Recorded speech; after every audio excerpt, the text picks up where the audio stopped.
आ रही है। कल जिस तरह से परसों खबर आई थी कि रिजवान नाम की एक ब्रिगेड है कोई, वो अब इजराइल के अंदर दाखिल हो रही है। इसके अलावा बड़ी खबर यहाँ पे रिजवान ने दी है कि बहुत बड़ी खबर, 32 यूरोपीय देश के लोग गाजा के लिए पैदल ग्लोबल मार्च करने का ऐलान किया है, जिसकी तैयारी हो चुकी है। 1 लाख लोगों ने अब तक रजिस्ट्रेशन करवा लिया है और ये तादाद इसमें बढ़ती जा रही है। और इसमें अरब देश शामिल नहीं है, ये सिर्फ यूरोप के जो मुल्क हैं ये उनकी तादाद है। ये जो आज के दौर में फिरौन पैदा हुआ है, इस फिरौन का भी अंजाम बहुत ही अनकरीब है। और जिस तरीके से खुद उसके अपने जो करीबी ममालिक हैं, जो एक तरह से इजराइल के अलाई हुआ करते थे, वो तमाम के तमाम अब वन बाय वन धीरे धीरे जो है उससे अलग होते जा रहे हैं। इवन के जो फौजी हैं वो तरह तरह की बीमारियों में मुब्तला हो रहे हैं, दिमागी तौर पर वो पागल हो रहे हैं। और ये वजह है क्योंकि वो तमाम के तमाम लोग देख रहे हैं कि जिस तरीके की चीजें हो रही हैं और वहां पर जो आदमी जाता है वो वहां से वापस लौटता नहीं है।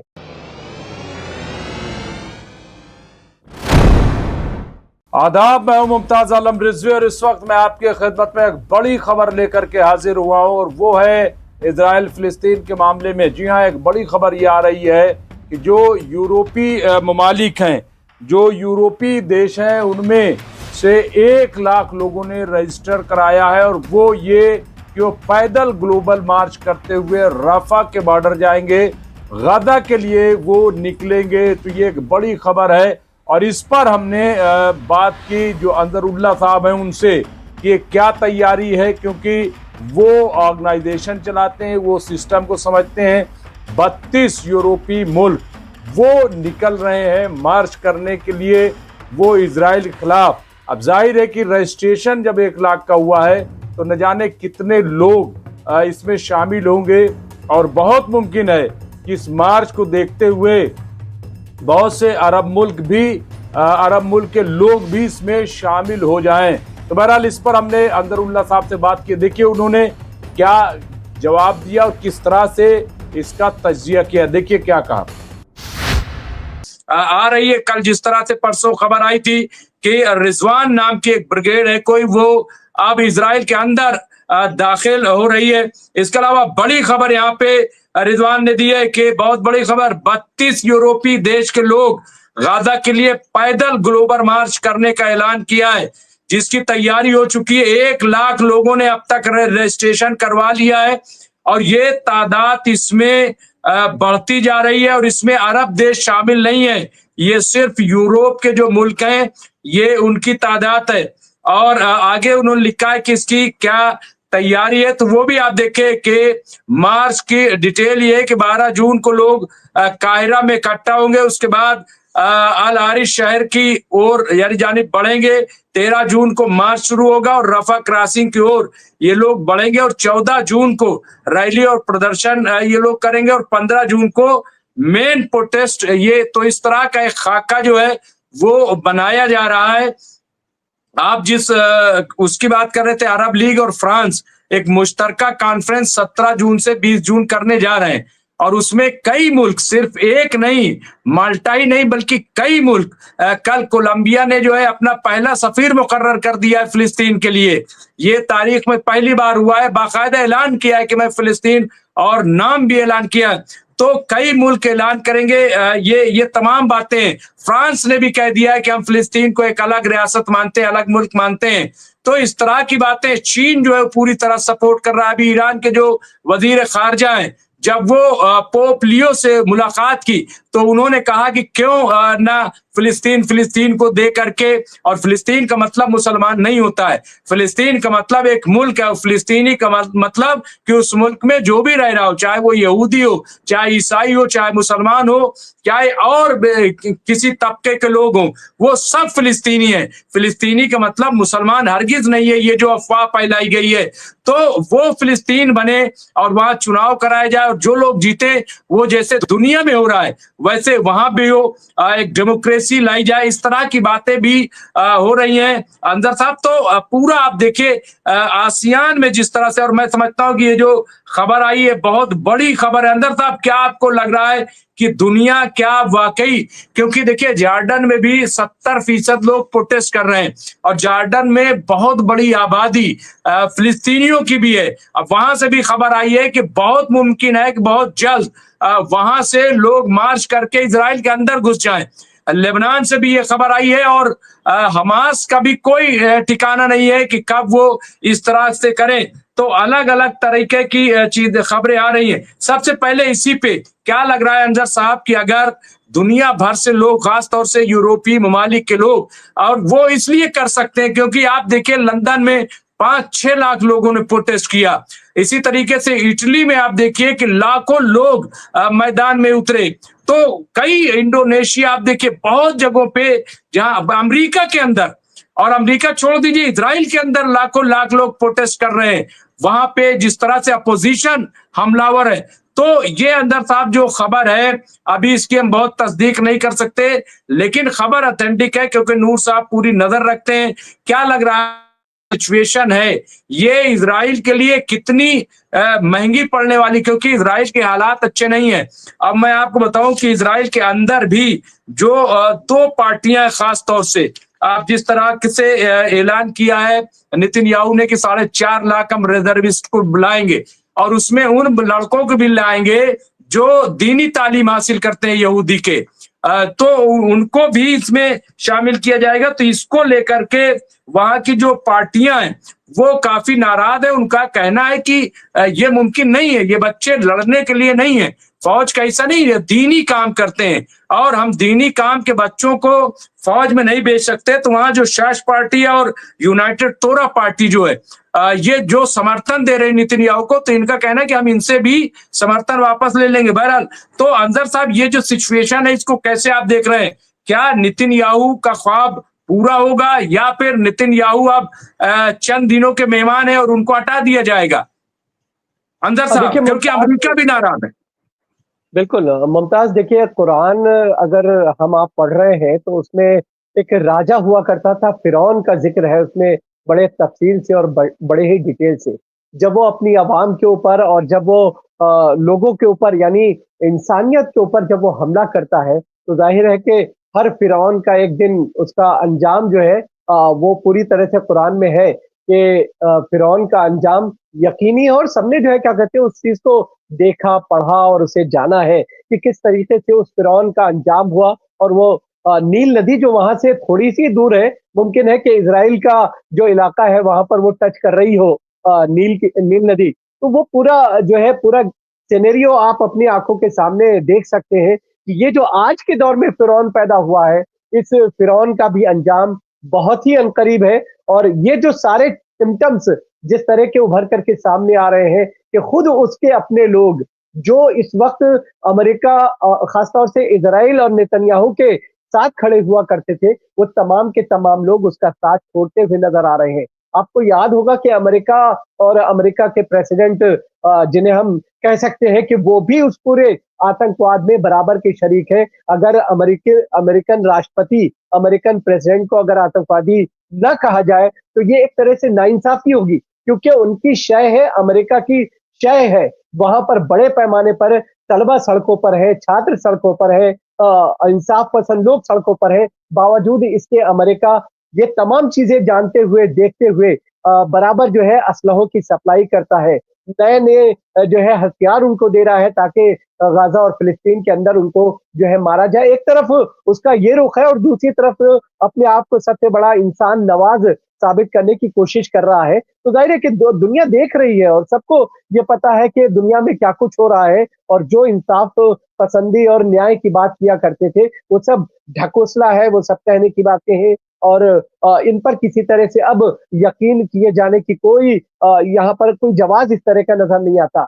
लेकिन जिस तरीके से खुद उसके अपने जो करीबी ममालिक है, जो एक तरह से इजराइल के अलाई हुआ करते थे, वो तमाम के तमाम अब वन बाय वन धीरे धीरे जो है उससे अलग होते जा रहे हैं। आपने फ्रांस की बात की है, जर्मनी की बात की है, कनाडा की बात की है, ब्रिटेन की बात की है, अमेरिका खुद जो है अब उसको आंखें दिखाता हुआ नजर आ रहा है। इवन कि ये कहा जा रहा है कि अमेरिकन प्रेसिडेंट बहुत जल्द जो है अपनी तरफ से, चाहे नेतन्याहू माने या ना माने, जो सीज फायर को लेकर के बातचीत चल रही है, खासतौर से जो एक प्रोजेक्ट तैयार किया गया है सीज फायर को लेकर के, बहुत जल्द अनकरीब 1-2 रोज के अंदर अमेरिकन प्रेसिडेंट खुद सामने आएंगे और वो ऐलान करेंगे, चाहे बेंजामिन नेतन्याहू उस चीज को तस्लीम करे या ना करे, क्योंकि अमेरिका भी अपने यहाँ देख रहा है जिस तरीके से इजरायली 2 राजनयिकों को गोली मार दी जाती है,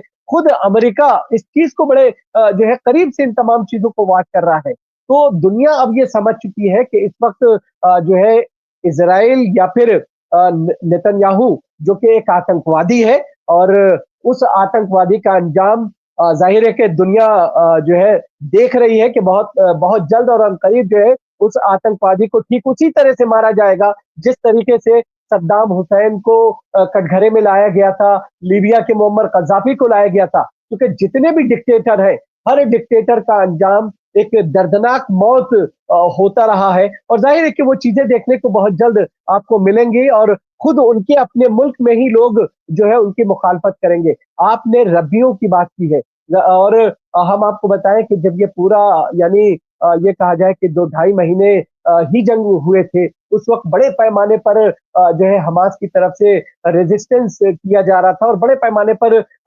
इजराइल को नुकसान उठाना पड़ रहा था, फौजियों को मारा जा रहा था। तो उस वक्त से ही बराबर बेंजामिन नेतन्याहू इस कोशिश में है कि वो नई ब्रिगेड तैयार करे और बराबर रब्बियों को भी ला करके उन्हें लड़वाया जाए, क्योंकि इजराइल के अंदर चाहे छोटा हो या बड़ा हो, जैसे ही वो जो है होश संभालता है, उसके लिए कंपलसरी हो जाता है कि वो जो है अपनी सर्विसेज देश के लिए, आर्मी के लिए वो देगा। इसी वजह से उसे इस तरह की ट्रेनिंग दी जाती। तो इजराइल एक ऐसा देश है कि जहां पर कोई भी आदमी कॉमन नहीं है, हर आदमी आर्मी मैन है वहां पर, और यही वजह है कि नेतन्याहू के सामने ये चीज रही होगी कि जब हर आदमी इस वक्त उसके लिए आर्मी मैन है तो तमाम लोगों को लाया जाए। लेकिन चूंकि ये कौम बहुत ही बुज़दिल कौम है और बहुत ही नहीं, तो जो है फिर अपने बेटे को क्यों नहीं ला रहे? देखिए अंदर साहब, फिर तो लोग सवाल कर रहे हैं कि फिर वो जी, नेतन्याहू अगर ऐसा है तो अपने बेटे को लाएं।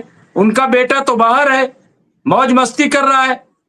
नाराजगी की भी यही वजह है कि आप अपने बेटे को जो है बाहर सेफ रखे हुए, और हमसे ये उम्मीद करते हैं कि हम जा करके जो है फिलिस्तीन के अंदर अल-कस्साम ब्रिगेड या फिर हमास है, इन तमाम का निवाला बन जाए। यही वजह है कि बड़े पैमाने पर आप बेंजामिन नेतन्याहू के इस फॉर्मूले को रिजेक्ट होता हुआ देख रहे हैं। लोग पसंद नहीं कर रहे हैं, लोगों ने साफ तौर पर मना कर दिया है। इवन के जो फौजी हैं वो तरह-तरह की बीमारियों में मुब्तला हो रहे हैं, दिमागी तौर पे वो पागल हो रहे हैं, और ये वजह है क्योंकि वो तमाम के तमाम लोग देख रहे हैं कि जिस तरीके की चीजें हो रही हैं, और वहां पर जो आदमी जाता है वो वापस वहां से वापस लौटता नहीं है। तो ये तमाम के सामने इस वक्त पूरे इजराइलियों के सामने ये पूरा सीन है, और वो अपना अंजाम चूंकि देख रहे हैं, और इस वजह से वो बात हमने अंजरुल्लाह साहब से बात की क्योंकि उन्होंने डिबेट के दौरान ये बात कही कि इजराइल को नहीं पता कि जो लोग जा रहे हैं वो लौट रहे हैं नहीं लौट रहे हैं,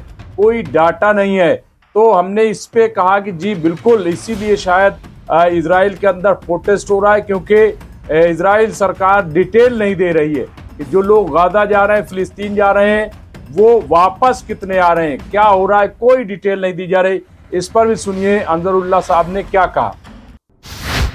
अंदर साहब, ये जो बात आपने कही कि जो जाता है वापस नहीं आता, असल में जो प्रोटेस्ट हो रहा है पूरे इजराइल में, उसकी वजह क्या है? जो एक्सपर्ट है उनका मानना ये है कि पहली चीज तो ये कि जो लोग जा रहे हैं वो कहाँ हैं, किस हालत में है, जिंदा है कि मर गए कि पकड़े गए, कोई डिटेल जो है वो नेतन्याहू सरकार लोगों को नहीं दे रही है, बता ही नहीं रही है कि कितने लोग मारे गए, कितने लोग अरेस्ट हैं। खुद नेतन्याहू की सरकार ने कितने लोगों को अरेस्ट कर रखा है, ये तक वो जो है नहीं बता रही। अच्छा, मिसिंग ये है कि 18 से 20,000 आईडीएफ के जवान मिस हैं, मतलब उनका अभी तक पता ही नहीं चल रहा है कहाँ है, कैसे है।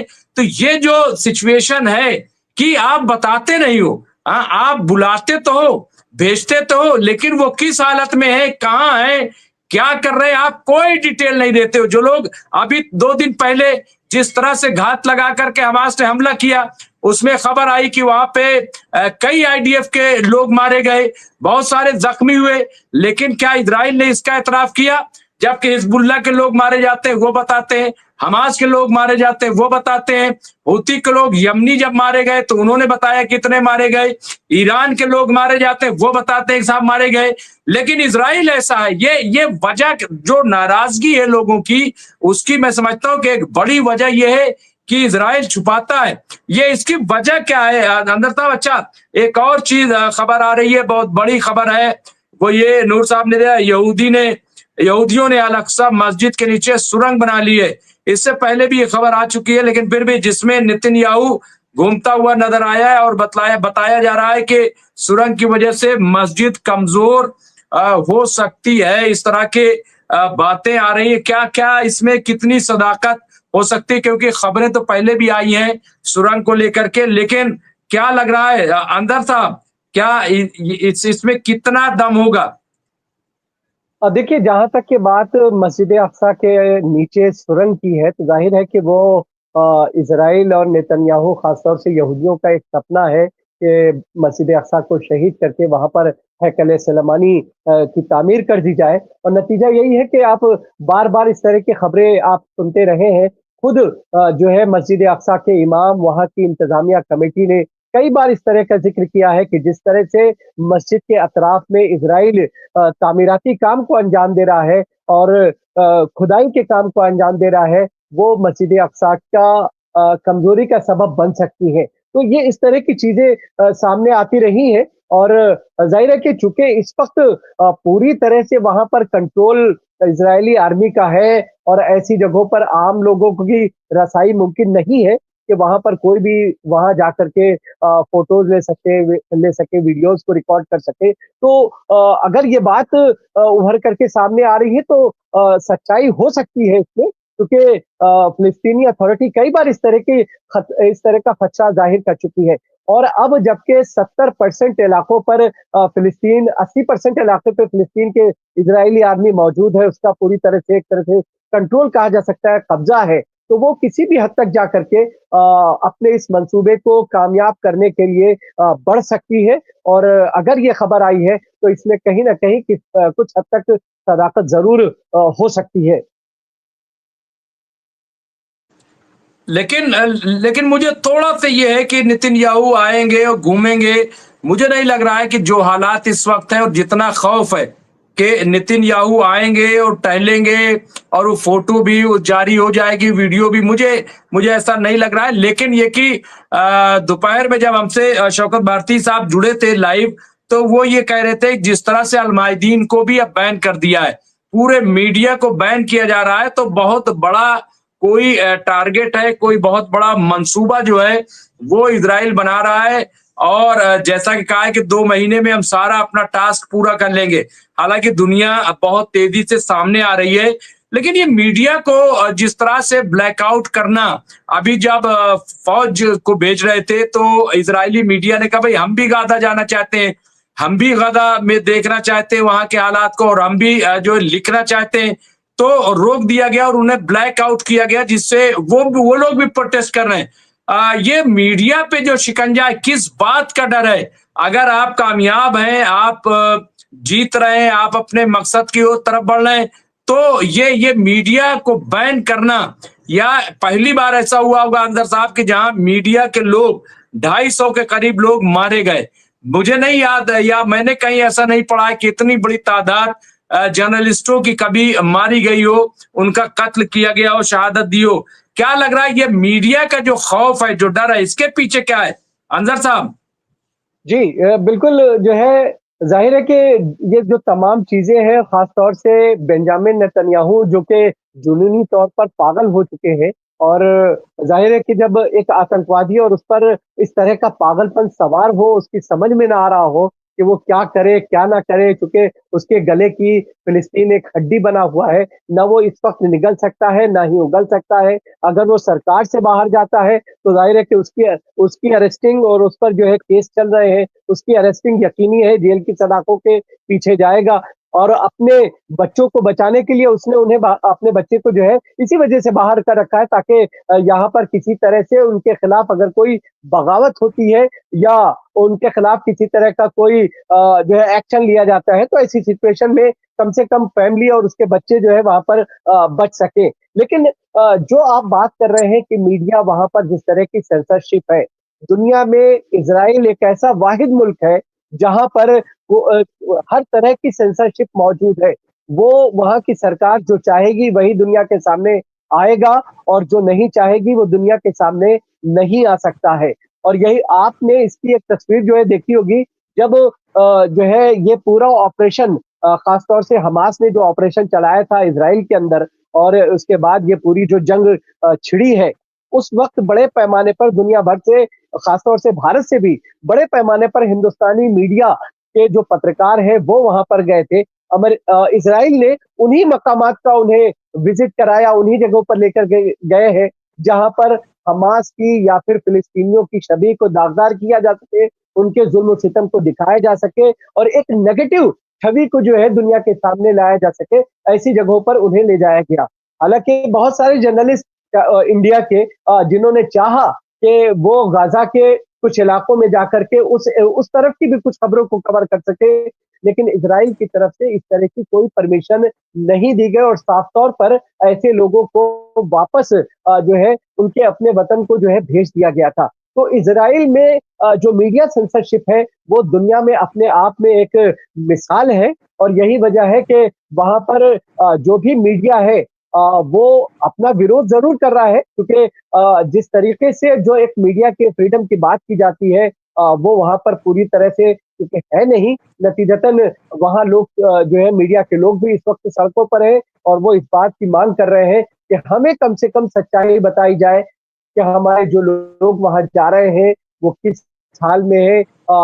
तमाम जो है इस तरह के हालात हैं जिसे बेंजामिन नेतन्याहू जो है छुपाए हुए हैं, अगर ये तमाम चीजें उभर करके सामने आ जाती हैं तो मैं ये समझता हूं कि बेंजामिन नेतन्याहू का एक मिनट भी अपनी कुर्सी पर बने रहना ये मुमकिन नहीं होगा, क्योंकि उन्होंने जिस तरीके का झूठ अपनी आवाम के साथ बोला है, अपने मुल्क को जिस तरह से गुमराह किया है, दुनिया को गुमराह किया है, कोई ना कोई उन्हें ठिकाने लगाने पर जो है आगे बढ़ सकता है। और इसी अपने अंजाम को देखते हुए नेतन्याहू हर तरह से, चाहे मीडिया हो या फिर आम लोगों की एंट्री हो, हर उस एंट्री को कोई भी चीज जो है वो अपने से बाहर आने देना नहीं चाहते हैं और यही वजह है कि इस तरह की सेंसरशिप आपको वहां पर नजर आएगी और जो है आती रही है। तो ये थे अंदरुल बारी साहब, जिनसे हम बातचीत कर रहे थे और जानने की कोशिश कर रहे थे कि सिचुएशन क्या है, जिस तरह से पूरी दुनिया अब बाहर निकल रही है और वो फिलिस्तीन के साथ खड़ी है। इसका मतलब तय है कि अब फिलिस्तीन को आज़ाद होने से कोई नहीं रोक पाएगा और ये जो फिलिस्तीनियों की कुर्बानी है ये रंग लाएगी। बहरहाल जो भी है अपडेट करते रहेंगे, देखते रहे एमएमसी न्यूज़ इंडिया। और आपसे गुजारिश है कि आप हमारे चैनल की जो मेंबरशिप है उसे ज्वाइन कर सकते हैं, कबूल कर सकते हैं। बहुत बहुत शुक्रिया।